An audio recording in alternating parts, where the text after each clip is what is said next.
Hey, what's up YouTube? This is Chinocomics&more. Again, my name is Chino. This is Manny. What's up YouTube? Guys, don't forget to click the subscribe button, Hope smash the like button. Superman punch the notification bell. And don't forget to share, guys. Key, minor key, key, key,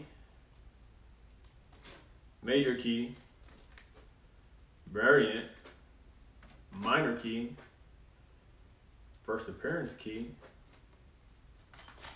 truck keys. Alright guys, don't forget, we do secret shout outs, so keep an eye out for that.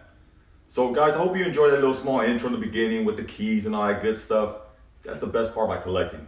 Got all these hot books, all these key books, but what comes after that? You know, so you have these big collections. As you can see, we have a whole bunch of stuff on this little table. And there's a reason behind it. Short box, long box. Typically, this is where you store your books. The reason we have the short one is I was on a live show with Bueller, and he was talking about, you know, the longer box and the short box. You know, with age or whatever the case is, you know, this is more essential for him now. You know, for me, it's just, you know, no more traditional weights, man. It's just all I do, man.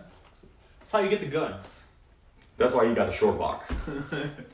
Anyways, guys, so yeah, typically, you know, once you buy all these hot books, you have to invest still after the fact. Some of these books are pretty pricey to begin with, but then you got to factor in buying a long box or even a short box, because let's say you know you have a big collection to begin with, you got to store it somewhere.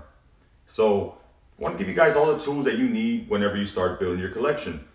We were out the game for a while. When we came back, we had to rebuy a few things. The one thing we had to rebuy, bags and boards. This is never ending, man. If you're constantly collecting the newer books, the variants, or just like me and Manny that went kind of berserker and went crazy last year, we always find ourselves with not enough bags and boards. When you buy a collection, let's say, you know, one of the videos I bought a small collection, I had to rebag and board all those books. So there goes some bags and boards. And I'm the kind of guy that likes to double up on my boards. Some people like to triple up on them. You can buy thicker boards. So you got to factor that in. That's going to be additional cost already on top of, you know, what you pay for the books. Then from there, you got to secure it. There's bags that come with the resealable tape on it already, or either you can use the painter's tape or the clear tape. I'm a big fan of the painter's tape. The reason is there's been a lot of accidents with this plastic tape, with the clear tape. And I'm a fan of duct tape, man. Why? Because just like when you kidnap someone and you wrap them up, they can't get away. Yeah, no, that's a joke. I've seen stories, man, or actually I've encountered where I found some with duct tape. Yeah. It's a mess, man. I mean, really, in reality, you want to stick with this one or even this one, man. Yeah. The only thing I want to say about this one here is that this one's still kind of sticky, man. This is easier to just pop open. The reason I say that, guys, because whenever you tape up your bags and you want to take out your books, you run that risk of getting it caught up on that tape. So I found that the blue tape's a little bit easier to manage, and it's just a little bit, I guess, less sticky. Yeah. So from there, guys, you know, let's say you do have a big collection. Another thing that you need to buy is a label maker. I mean, you don't have to, but I think it just makes it easier because sometimes these boxes are full of books, and you start digging through them, and it gets confusing. You know, you might have all these books, you might have a certain order, but if you label them and you put first appearance of this individual, or maybe second appearance, or even like a key word that you understand, it makes it a lot easier, guys, because trust me, start digging through this, you'll get lost, man. Yeah, and I find it very essential, man, whenever you are collecting. Organization is everything, man. You want to organize what you have. That way, I mean, you can make the mistake if you're buying 2 or 3 books of the same stuff. And it's a good thing to have 2 or 3 books of good books, but sometimes you're just buying extra stuff because you forget you don't have it. And it's a chore, man. It's a chore going through all these boxes, and you know they're not organized. You psych yourself out. Yeah. So then, you know, with that, you also have to kind of consider maybe doing like a record keeping of your books. And again, if you put a label on them, it just makes it easier to kind of separate the hot books, key books from just the more regular books. You know, they all have a special place in our heart, but you know, we're all big fans of the first appearances or the key events. So on top of that, this label maker, you gotta buy the ink cartridge for it, and honestly, it runs out pretty quick. So It's another investment. You know, that might be about 30 bucks. Especially if you can't type or you can't spell, like Manny. No, I could type and spell, but yeah, you know, you do make mistakes. It happened to me twice. And then aside from that, guys, okay, so we have all these essential items. These little stands. I know you've seen them in the videos, guys. These little stands are to prop your books. You know, you want to showcase your books. These stands, they come in handy. These are very affordable stands. There's nothing fancy about these. They're plastic stands. And I believe I paid like maybe 10 bucks for like 15 of them or whatever the case is. So it's not very expensive, but again, it's just an added cost. You don't need them, but it's nice to display your book standing erect.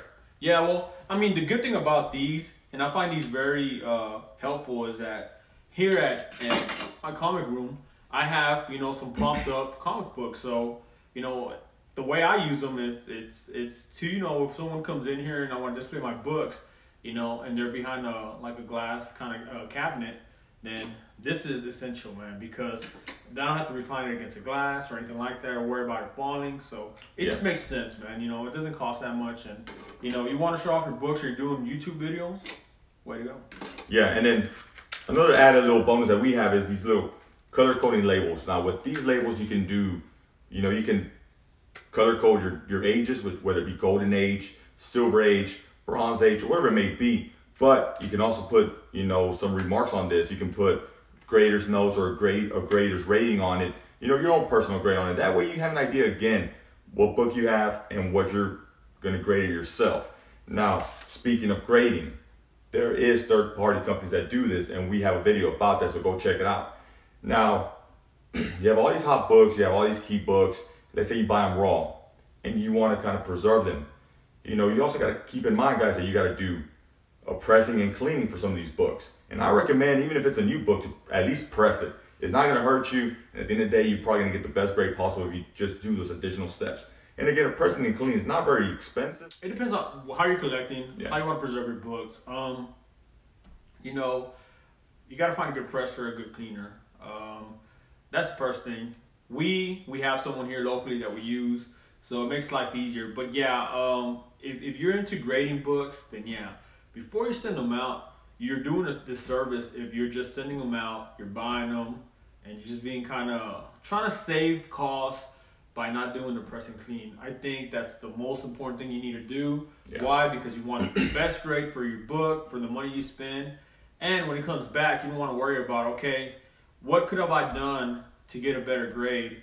And then you're talking about, man, I'm going to open it up because you're dissatisfied. Yeah. So it just makes sense, man. Press and clean it, send it off, and then you'll get a better grade. Typically, you know, if you have a good guy doing the work, you're going to get a better grade. Yeah, and the thing is with the press and cleaning, guys, is that sometimes that 0.5, that 1 point grading can make a big difference on a key book, a hot book. It can be a big difference of hundreds of dollars. So, you know, a $10, $15 investment is not a bad thing. Now, the reason we use a local guy is because you can send it off to a third grading company, and they do offer a press and clean, but sometimes they just take even longer. So if you find a good person that can do it, get it done, send it off, and all you're worried about now is just getting it basically slabbed. So we do have a slab we want to show you guys so you kind of get an idea, you know, what it is. Guys, so the book we're going to show you is going to be the next book we're going to show you is going to be a slab. Here it goes. All right, guys, unlike Daniels, but unlike him, I make things appear. Yeah, and he makes them appear at 9.8. So this is Avengers #7. This is a cool book. Again, this is a newer, more modern book. You know, this is what we consider a slab book. This is a CGC. So if you guys can see, it's 9.8. And the reason we slab it, guys, is because it's a good way to preserve your books and display your books, especially if it's a book that you feel it's a, you know, that you love that book, or as a main appearance that you do like or you're looking for. Whatever the case is, slab your books because you want to slab them for whatever reason. You know, we recommend slab them because you're trying to preserve them, or because it's a key issue or a key first appearance, or even like a second appearance. It doesn't hurt to do that. But there's people that go out there and slab books just because they have a personal attachment to that book. All right, guys, we promised you guys a secret shout out, and today's lucky shout out goes out to Metarog.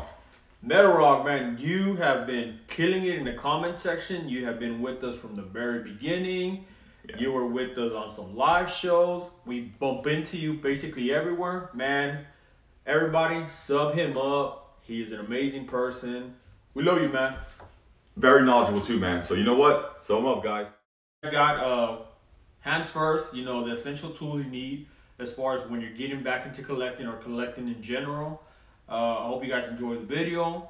We do want to let you guys know that we are going to have a video. The next video is going to be the big reveal of the comic book store. A lot of you guys have been asking for pictures, videos. You guys that follow me on Instagram, you've been a little bad. You've been getting a little, well, I've been bad. I've been giving you guys a little bit of a sneak peek. But we are going to do a video where we're just going to tour the store, show it off, and then we'll be having something special. I think every Tuesday from here on out. We'll tell you more when we're doing the video of the store. Yeah, so guys, we're super excited about the store. I mean, we can't wait to open this thing up, and it's gonna be so much fun. We put a lot of work into it, man. It's been long days, long nights, and somehow we still managed to film some videos. So aside from that, we're out. All right, guys.